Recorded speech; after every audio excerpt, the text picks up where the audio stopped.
Every week we do a Q&A with interesting and accomplished members of the adaptive community to find how they persevered, how they innovated, how they built communities, and how they found solutions.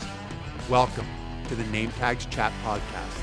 Welcome to the Nametags Chat Podcast, where we talk with interesting and accomplished members of the adaptive community. Today we have both an interesting and accomplished member of the adaptive community. Cheri Blauwet is a 7-time Paralympic medalist. She won Boston twice. She won New York twice. She won LA 4 times. She also is a doctor of physical medicine and rehabilitation, as well as sports medicine, an assistant professor of PM&R, which is what you say, I guess, when you're in the biz at Harvard Medical School, and is also an attending physician at Brigham and Women's Hospital and Spaulding Rehabilitation Hospital. Cheri, I mean, I just read your bio, and you have 2 kids. I mean, this is sort of ridiculous. How do you manage all this stuff? Great question. Well, I would say that I think moving through life as a student athlete for many years, and then retiring from elite sport or elite competition, but then moving on to other professional endeavors, I feel like that whole journey is an exercise in time management. So all of those tools and skills were crafted over many years. But I feel like at the present time, especially with our 2 young kids, it's a village approach. We have a lot of help, a lot of hands on deck. A lot of days aren't perfect, but you roll with the punches and you have fun along the way. and all these things are just, so meaningful to me that I could never imagine, not being a mom or not being a physician and pursuing my, professional career and my passions. And obviously my background as an athlete is part of my identity. So I feel like I just pursued the things I love over the course of life, and you make it happen, honestly.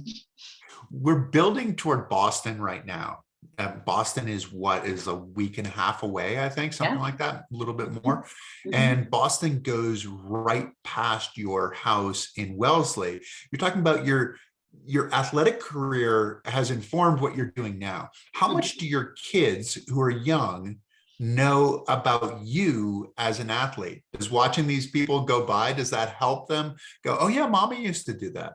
Yeah. Well, we talk about it all the time, and we show them pictures and watch videos and try to make that connection. And I feel like my daughter Stella, who's actually right here behind me, she keeping an eye on you. Yeah, she definitely is. She's she's big enough certainly to connect the dots and to get excited about the marathon and to, go check it out and watch the wheelchair racers go by, and then the elite runners go by, and then the excitement of all the masses, coming through and all the energy that brings.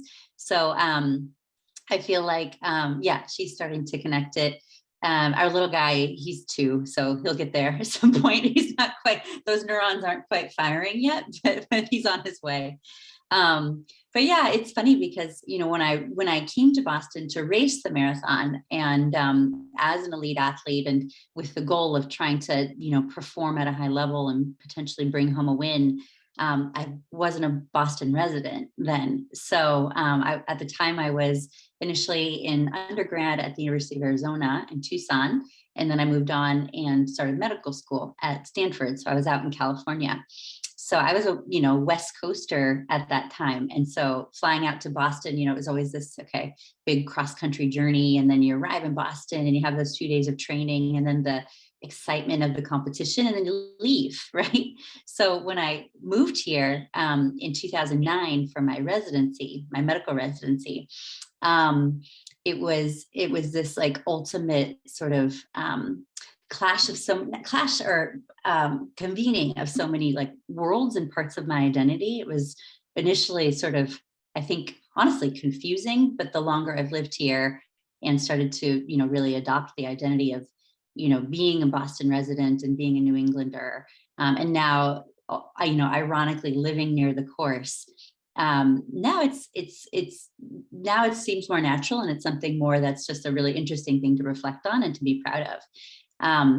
My route to work at the Brigham and at Harvard goes down Route 16, which if you know Boston, you know that that's like the main drag through Natick and Wellesley and then into Newton before you take the right corner by the fire station to get onto Com Ave, right? Right. And so and if you're a wheelchair racer, you know that the portion of the race through downtown Wellesley and then just beyond into the Newton Lower Falls is that really, really screaming fast downhill section where, you know, as a woman in the women's division, we would hit like 35, 40 miles an hour. The guys are hitting like 45 or 50 miles an hour.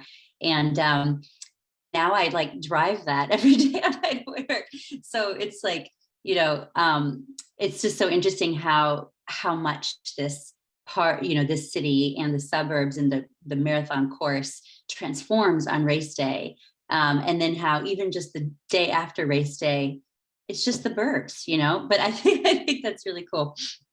As you're driving into town, do you catch yourself like checking out road conditions and potholes Yes. and these kinds of things? Like, and obviously now you also know what Patriots Day is. Mm-hmm. As you came in, you probably had no idea really what Patriots Day is. What is that? Exactly. It's like made up holiday. Yeah, it's a day where like the whole city gets to take the day off. You know, like, and Maine does too. Massachusetts and Maine, right? They're the only two that celebrate Patriots Day.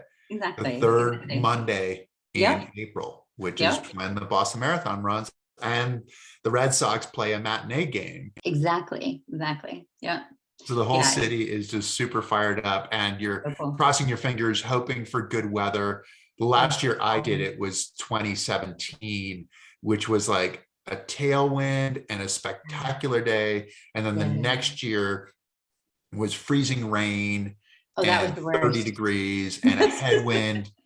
And I was like, and I forgot to sign up. I didn't sign up early enough to get into it for 2018. And I was like, that's such a bummer that I didn't get to sign up for the hypothermia race. So, but when were you, because you were talking about like you did undergrad at Arizona, then you went to Stanford for medical school, and you were still competing on a high level when you were at medical school? I was. How long did that last? Yeah, you know, the peak of my competitive years were actually through the same years that I was a medical student. So, and it was just, I wouldn't have planned it that way, but it's just how life works, right? Like you peak when you peak. And, you know, obviously I had been, you know, training and striving to compete at a high level all through undergrad. And, you know, of course, had the good fortune of training with some really fantastic teammates and coaches at the U of A. And then when I made the jump to California and moved out to the Bay Area and started medical school, you know, suddenly it was this big transition because I didn't have my people anymore in terms of my adaptive community. I mean, there are adaptive sports in the Bay Area for sure, but I didn't have my, you know, my collegiate team to train with on a day-to-day basis. So I had to, it pressed me a little bit, and I had to really, you know, get to know the community and seek out resources, and ultimately, you know, looked around and asked a lot of folks, and ultimately connected with a triathlon coach. And interestingly, I think it was the insight of that triathlon coach who understood and he was a great coach, and he understood the dynamics of both running and cycling, and you know, preparing an athlete for an elite cycle of both like your peak and your recovery phases. And I honestly think that transition was one of the things that actually helped me go to the next level performance-wise. And you know, when I was in my first year of med school, was at the same time frame as we had the trials for Athens, and then ultimately, you know, the Athens 2004 games, and I took, you know, the Summer Paralympics are typically in September, like late August, September timeframe. And so that worked out pretty well because I had the summer before to be free of studies and to be able to fully train and travel and compete. And Athens ended up being my best games, you know, which I wouldn't have ever anticipated. But you know, supposed to be in school though when you were competing in Athens? Yeah, I took the semester off. I did take the semester off. Okay. And then I, you know, it was continued through med school and was still a student when Beijing rolled around in 2008. And prior to Beijing, I took leave of absence for about 9 months before the games. So I did med school. I think many people don't know this, but because of all this, I did med school in 6 years instead of 4 because of these leaves that I took. And then in the years like preceding the games, or when things were really ramping up, I would kind of lighten my schedule a lot and do more research, things that were flexible as opposed to like a really heavy class and clinical schedule. So I kind of molded it to be able to be a student athlete through that time. But it was, having the ability to do that was really one of the reasons why I chose Stanford, because they actually had a pretty good history of several Olympians having been students there. And when I went to interview there, I was pretty clear that I didn't plan on totally leaving my athletic identity behind just because I was starting med school. And they were very receptive to it. And in fact, really excited about it. So that's when I knew it was a good fit for me as a school. As the complete person kind of thing, right? So you have the athletic side, you have the medical side, you're going through med school as you're still competing. How much did one inform the other, and how much did the other inform the one kind of thing? Like the athlete informing what you're doing in studies, and then the studies informing, ways to apply that to, we hear about like Roger Bannister, right? He was his Right. own, like, he was his guinea pig. That's right. To the 4-minute mile. Yeah, I think it was definitely mutually beneficial, both in terms of the content, but also the, I think you'll hear a lot of student athletes say this, whether it's an undergrad or grad school, that student athlete blend is actually a pretty powerful blend. They just go well together because the discipline that you need to train, to get up, get your training in, be focused on your sport and your performance. Those things, they translate well to also being like a dedicated student. And, I found that like an average day actually came together pretty well. At Stanford, I'm sure even more so now, but even then they would record all the classes and you could watch it virtually later. So I would usually get up and train in the morning pretty early.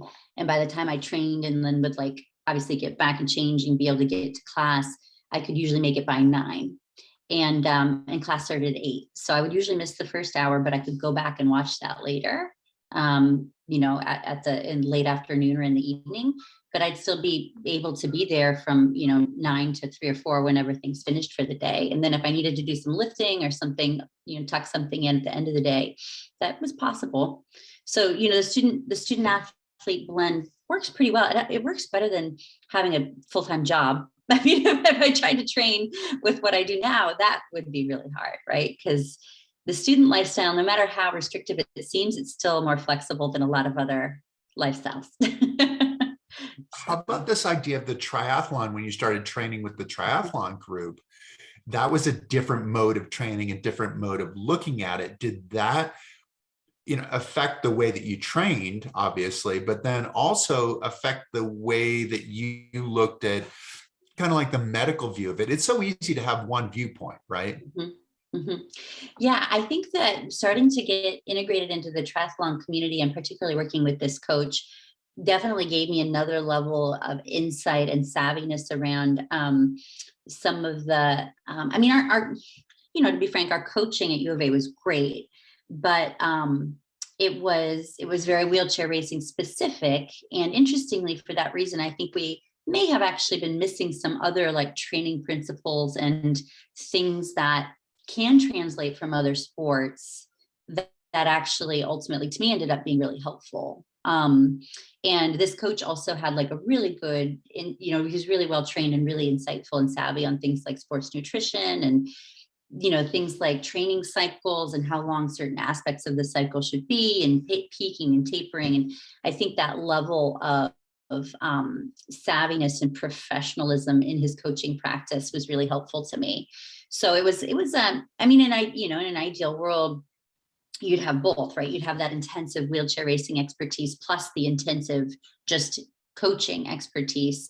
At that time, you were competing through then too, Chris. Those people were hard to come by, and there were a lot of them in the US, And so so it was sort of, I think, hard to find both of those in the same person in that time frame in the US. But by the time I went to Stanford and then started to work with this triathlon coach, I knew the sport, right? I had already been competing for internationally for 5 or 6 years by then. So I think the part that I was missing at that time was actually what he could offer, interestingly.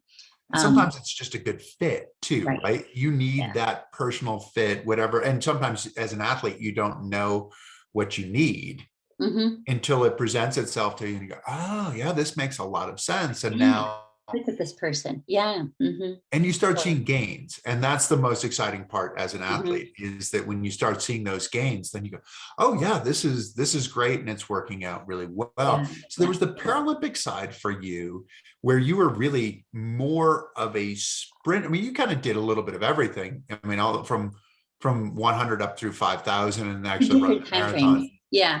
Yeah. Different time frames. Like I started, Sydney was really the games where I did more of the shorter sprints because that was my first Paralympics and I was pretty young. I was just I was 20 in Sydney. So I was coming out of those junior ranks and, going to junior nationals and being a part of that whole scene. And, most young people, rightfully so, we start them on the track and we start them with shorter distances as you're learning the sport. And You so, want them to come back. that's right. You want, they're like, oh, I can go do 100 meters. Okay, that doesn't hurt too much. 5,000 Exactly. meters, 12 and a half laps. Like, that's a long way. Totally right. So by the time I hit Sydney, I hadn't really explored a lot of road racing yet, or really marathon really hadn't piqued my interest yet at that time. Not because, honestly, but most of it I think was just exposure. Like I hadn't really been integrated into that road racing community yet. I was kind of a trackie coming out of those junior ranks. And so I raced all those shorter events in Sydney. And then in the time frame between Sydney and Athens was when I honestly, I think a lot of it was where I was living in the country, like being in Tucson and then being in the Bay Area where there's this intense and really incredible endurance sport culture. You're driving down the road, you're very hard pressed to not get to know someone who's a distance cyclist, or road bikers, triathletes, marathoners. They're everywhere, right? And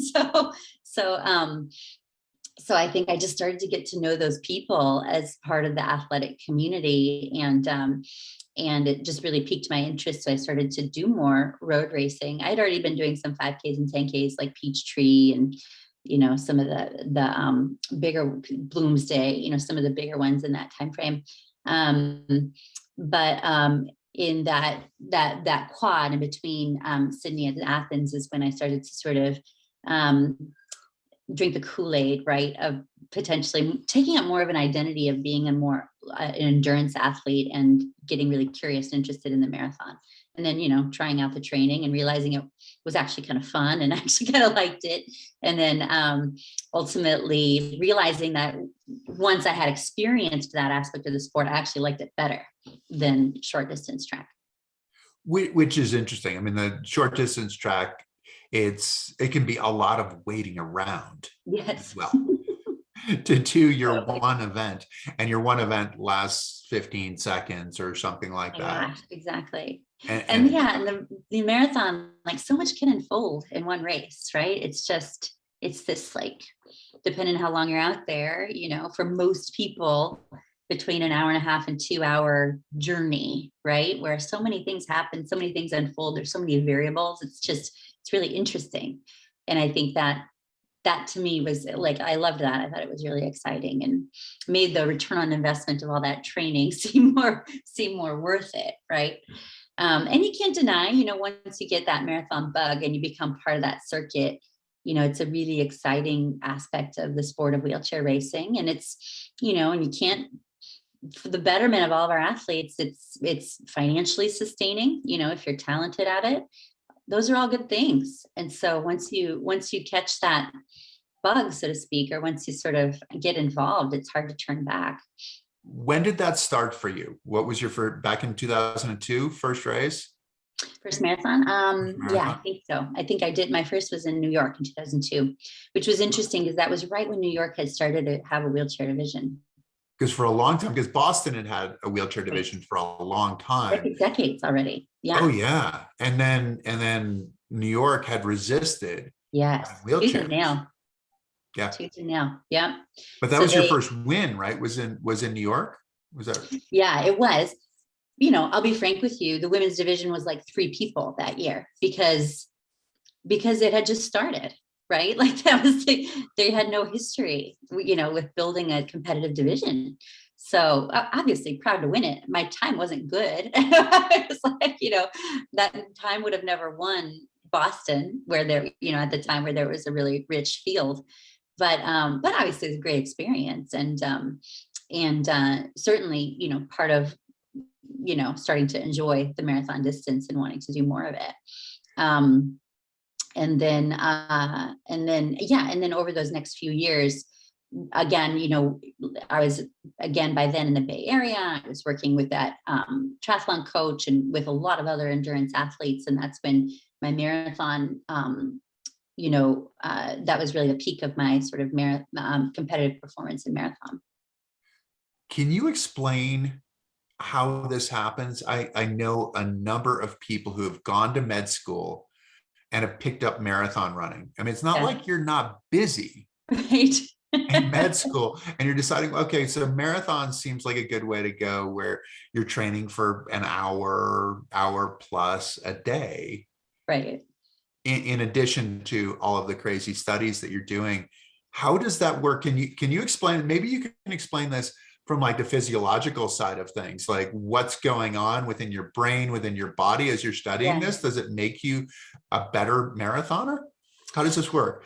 I think it does. I mean, I think that you see a lot of overlap there, mostly because of the personality type and the mindset that it takes to do both. It tends to attract the same, as I would say, phenotype of person, meaning like, people who are pretty goal oriented, who really enjoy having like a linear focus on something and like enjoying the journey to do hard things. I think it draws the same pool of people. And so that, honestly, I think that's why you see a lot of overlap between like physicians and runners and marathoners. I also think although marathon training is certainly time consuming, the sport of running in general is a popular one with a lot of physicians because we don't have a lot of time in the day, and running is a pretty efficient way to stay fit, right? So people, physicians love to work, maybe potentially work a hard day or a long shift, and that's stressful, and you come back and you need a mental break, and you have that outlet of being able to, if you're a runner, lace up your shoes, or if you're a wheelchair racer, hop in your chair and get some miles in and just really decompress, right? And get the endorphins going back in your brain. And it's just like very good for your mental health. And this is my daughter, Stella. Say hi. Hi.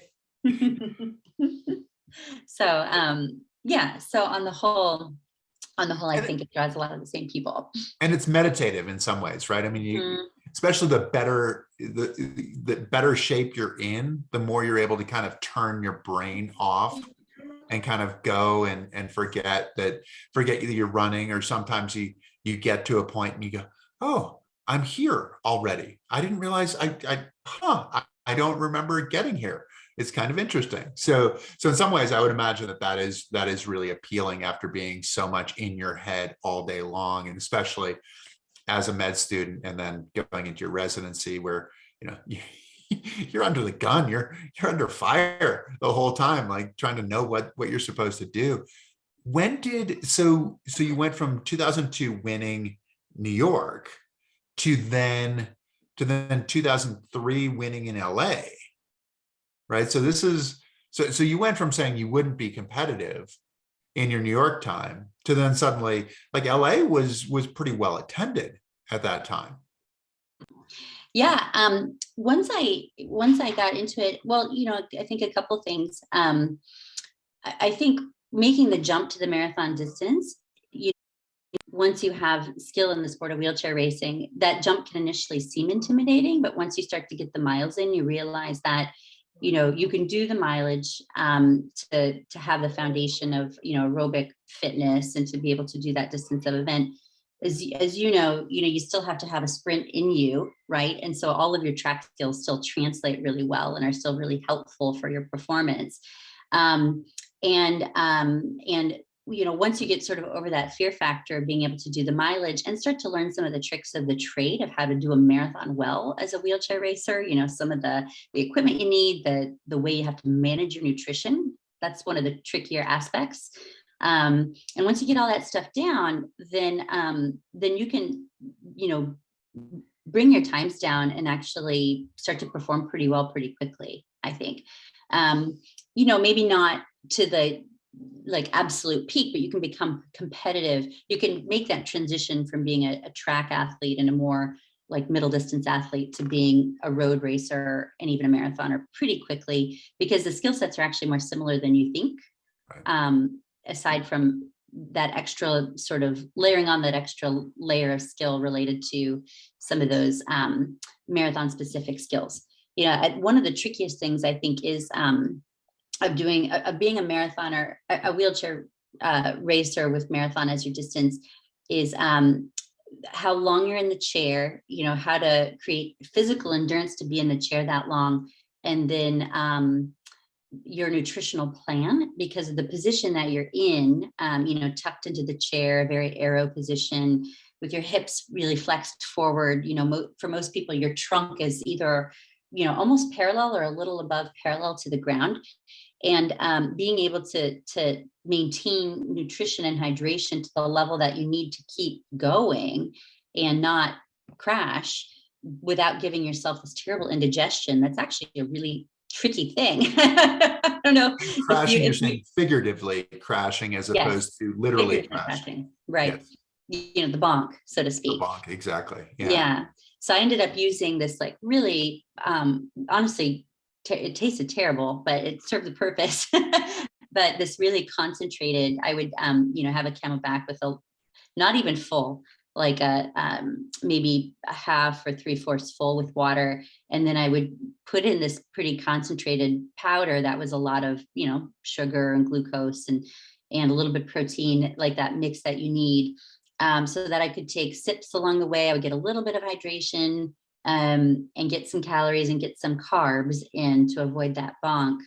And then a gel here and there, like a gel at about a half hour and about an hour in. And I would tape them to the fork of my chair, so that when I pulled, the tape would pull the tape off at the same time and then squeeze it even with my glove on.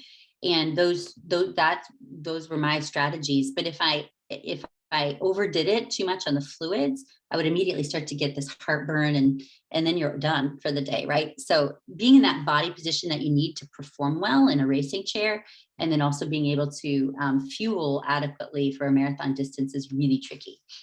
Yeah, because you're crammed right over your stomach, really. Yeah, you're exactly. And you're flexing forward thousands of times over the course of that race and compressing your stomach.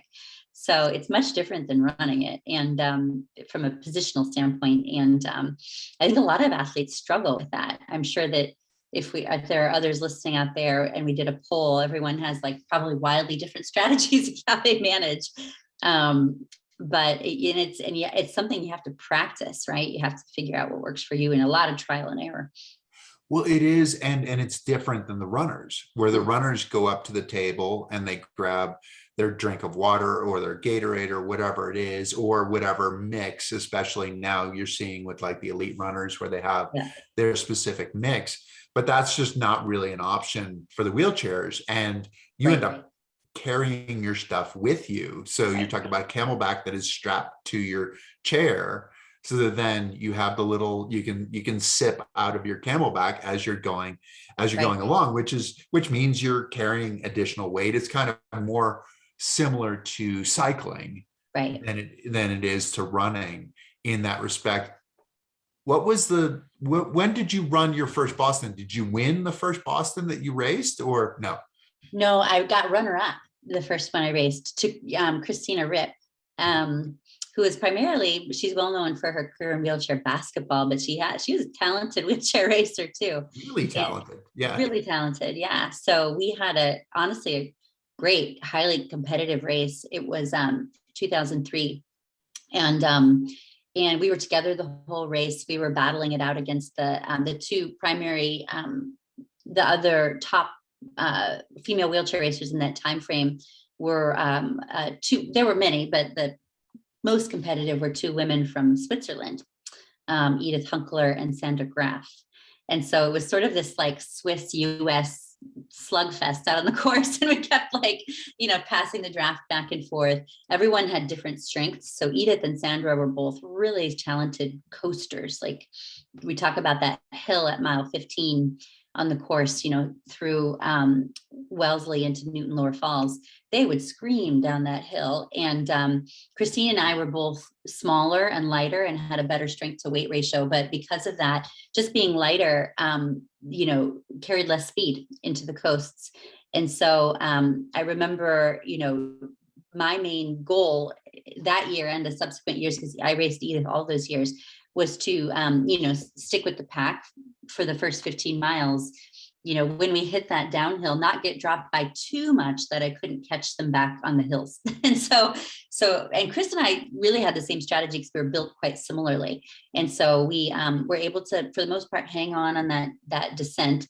And then we were both really good climbers. So once we hit turned right onto Comm Ave and hit Heartbreak Hill, which by the way is not a hill singular. I always say it should be Heartbreak Hills because it's like a series of hills. And but once we hit those hills, we were able to pretty quickly pass them and drop them on the hills. And then it was just the two of us, and we battled it out to the finish. And it was my first Boston. So she took that last corner onto Boylston Street. She took the corner better. And when we came out of that corner, she was like 3 or 4 feet ahead of me, and I couldn't make up that gap. So that's like your 400 meters or whatever. Yeah. Kind of thing from that turn to the finish line. Yeah. Yeah. So I was just spent I just didn't have quite enough to like make up the gap at that point. Right. So she, came out of that corner in the lead and then kept the lead. But it was, obviously it was a great race and super proud to come in runner up that year. But it really made me want to win. So when I came back in 2004, I was so focused and so intent on trying to bring home a win. And similar race dynamics. Interestingly, Chris was actually also there in 2004. I think she, and this is like back to our point about all the interesting things that happen throughout the course of a marathon. I think that year, if I recall, Chris had a flat. So, about midpoint through the race, like she was out and I was like, all right, okay, one down. And then, which obviously you don't wish it on anybody, but when it happens and, it's someone who is one of your stiff competitors, you'll take it, right? So there's a lot that can happen out there. A lot that can happen out there. April in Massachusetts. Yeah. The next time it'll be you, right? So, by the time we hit the hills, Christine already was out of the race. I was still there with the Swiss women, and I knew that that because I was in the pack that was left, I was the strongest climber. I knew that I had a good chance, like a reasonable chance of winning.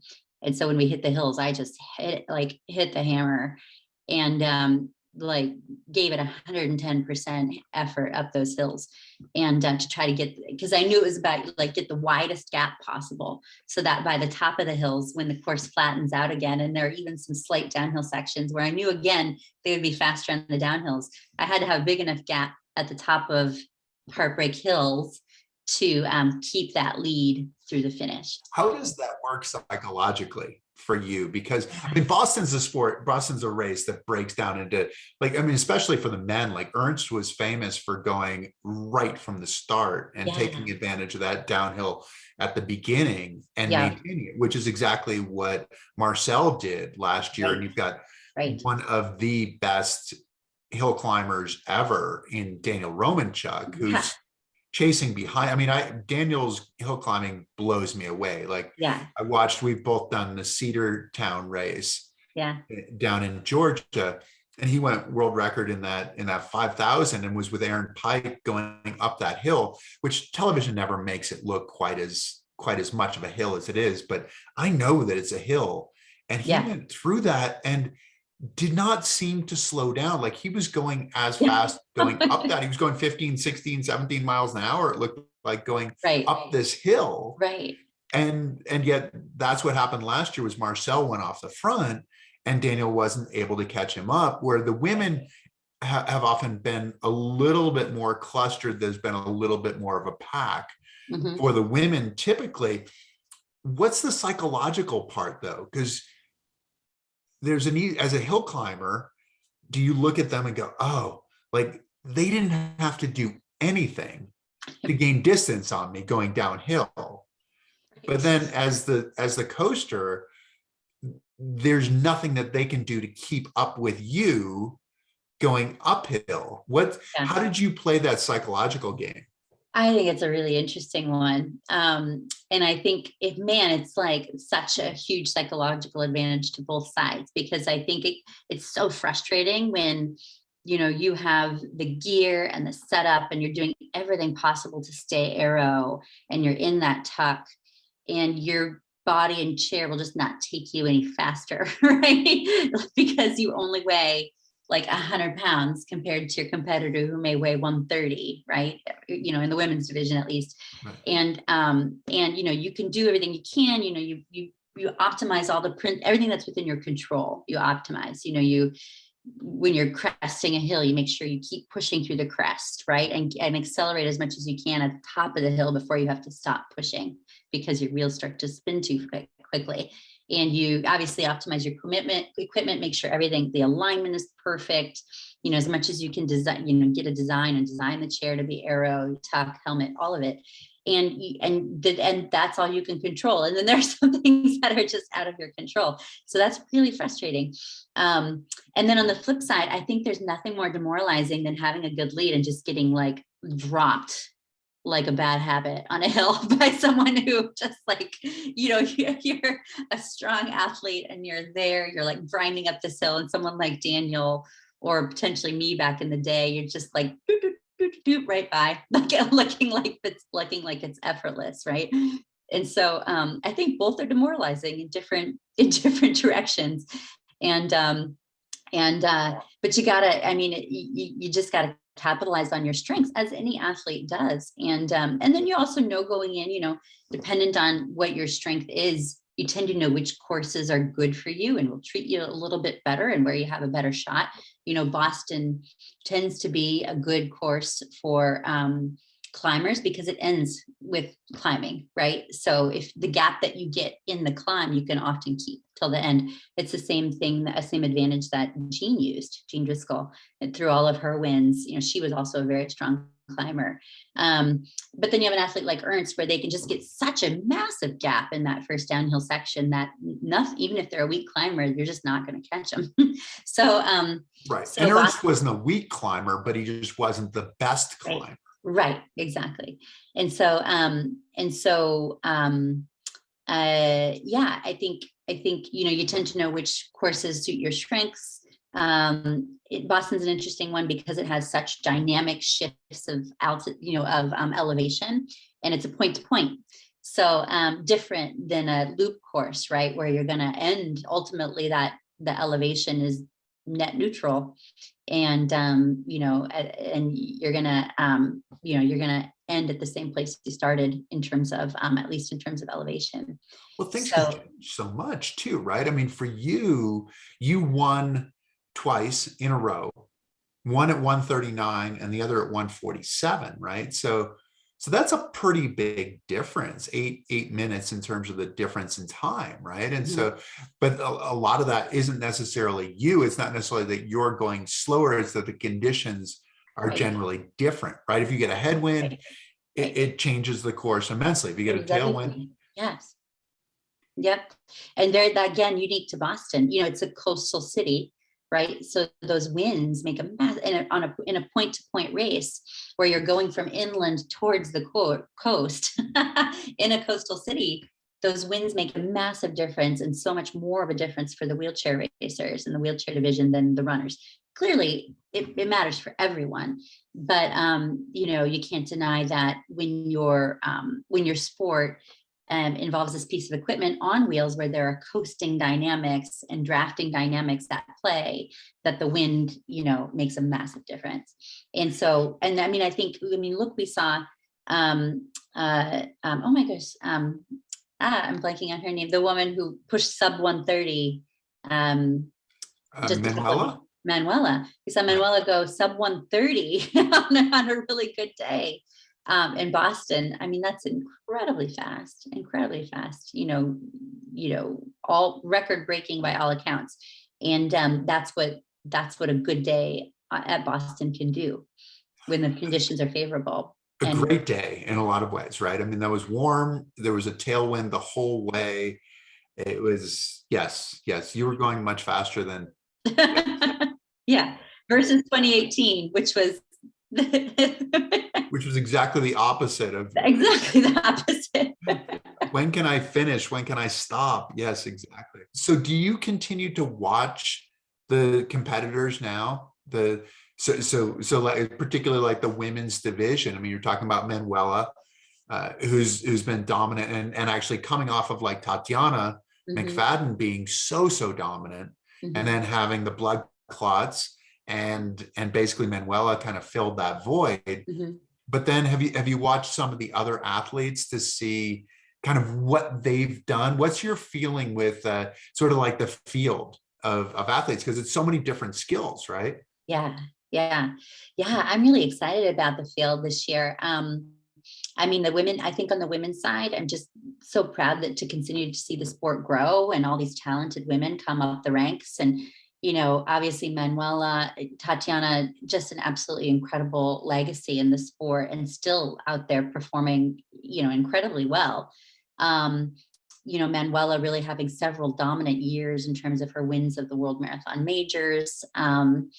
And then, folks who have always had a lot of promise and have always been incredibly talented, but now really, really peaking and coming through and breaking through, like Susanna, right? And, to see her and to see her perform so well in Tokyo was just thrilling. And she's just such a fantastic person that I'm just so happy for her. And so, proud of her, not in a maternalistic way, but just of how hard she's worked and how much that's paying off now.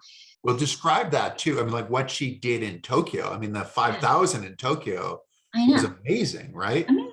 Amazing. Yeah, she just peaked, like perfectly peaked for the games. Yeah, went with 5 laps to go on her own for 7 laps, was 1 second off the world record. Yeah. And then went out on her own in the marathon, but then got hit by a car last fall. Right. And so she's coming back, and I actually talked to her the other day, and she said, well, no one knows what to expect from me because I don't know what to expect from me. Yeah, I know, right? You got to test the waters a little bit. Yeah, I think everyone will be understanding of whatever comes. But case in point, it was just so exciting to see her have that peak for Tokyo and to see all of that hard work pay off. And, it's always so great to see a diverse field of women and a strong field of women where, like anyone in that field could actually bring home a win on the right day. They play their cards right. They could, and things work out, the right conditions or something like that can really play into somebody's strengths. Yeah. That's right. Right. Yeah. And, and we need to continue to build. I mean, our women's fields are still smaller than our men's fields. And, we still all need to continue to work together to elevate the sport and open it up and bring more opportunity to women, right? And to young women who may be interested in the sport or who show promise. Still a lot of work to do, but I think, the sport is still alive and well, and, really excited about this current generation of athletes who are continuing to, break records and continuing to push things forward and demonstrate that we continue to get better year after year after year with equipment innovation and training innovation and a lot of hard work. So it's just really exciting. how much does your role as a doctor bring you back into the sport? Because I mean, rehab and sports medicine, right? I mean, does that bring you into the sport? Does that bring you into contact? Are you working with any athletes? Yeah. Yeah, it brings me in a lot. And I think, I interestingly, it was, in a lot of ways by design, right? Because I knew that clearly, adaptive sport, wheelchair racing was such a, incredibly important part of my, adolescence and young adulthood and my early life journey, that even when I knew that I was ready to move on to the next chapter in terms of my professional career, I knew that I needed to stay connected, and that I would always want it to be a part of my life. And so in many ways, by design, I chose a profession where I could stay connected and continue to be involved and connect with athletes. And then from there, even chose a subspecialty where I could stay quite involved. So honestly, I feel as connected as ever, just in a different way. And I love it. We based in Boston, we have at Spaulding Rehab Network, we have a strong and vibrant adaptive sports program that's really obviously more community-based and grassroots, really meant to get people out there and connected back to sport after they experience a significant injury or illness, like a new spinal cord injury or a stroke or anything. And being a part of helping to develop that program is so fun, because it's so important to have that opportunity as a component of the rehab process, right? To get people back to what they love.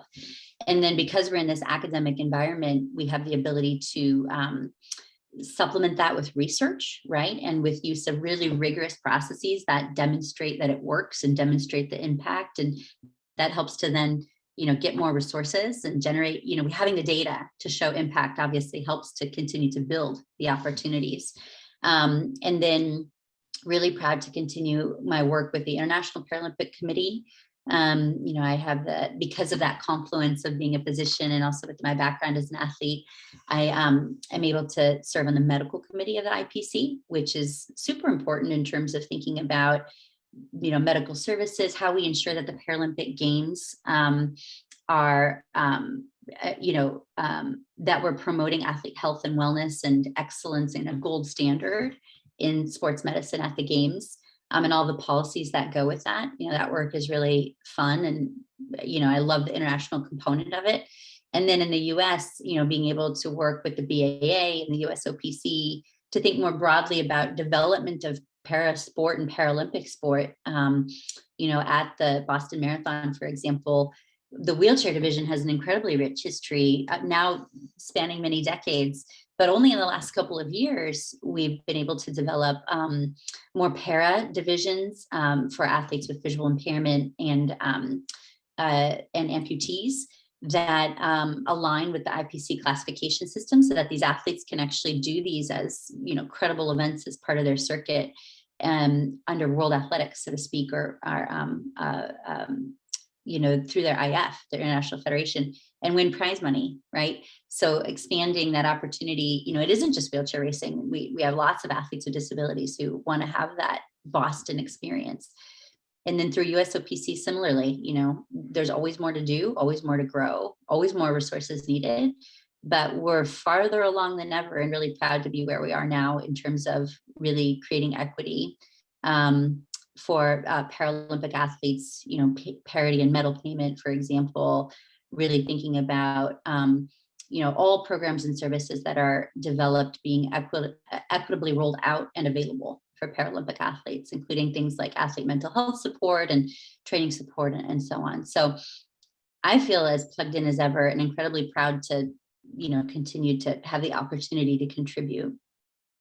Yeah, and that equity, in a lot of ways, sport is a great vehicle to create that equity. I remember as a kid seeing the wheelchair racers go by at Boston and going, "Wow, that looks amazing!" Right. And it starts changing the way that you see somebody. And I would imagine for you as a doctor, as going through med school, as an athlete differentiates you within that world, and within the professional world as well. So unfortunately, we've got to get you out of here, Cheri. So I apologize. that we have to get you out of here. But thank you so much for joining us and giving us such great insight and making it exciting to look forward to watching Boston too. Yeah, thanks, Chris. This was so fun. I love just talking about Boston and reminiscing and sharing stories and sharing experiences. This was really a blast. So thanks for having me on, and hopefully see you soon or hear you soon doing commentary on race day. I will be in town for a couple of days and then we'll Okay. do the commentary. So maybe Great. I'll see you at one of the press conferences or something. Exactly. Can't wait. Thank you so Can't wait. much. And I won't be going past your road though. So I Oh, won't be there. So I next time. apologize on that one. Not race day, at least. I most Maybe definitely we'll will both not. make a comeback, Chris. We can maybe we'll see. It sounds like a great idea right now. Until we start doing the hard work and then go, ooh, this is Exactly. kind of hard. So this is where you respect the current athletes that much more. But thank you so much, Absolutely. Cheri. And thank you to all of you for tuning in. We really appreciate it. I hope that you've enjoyed it. If you have, please tell your friends, please like us, please follow us. And this will be a traditional podcast. Go to where you find your podcasts and tune in and like and follow, and we will bring you another great story next week. So thanks a ton and see y'all later.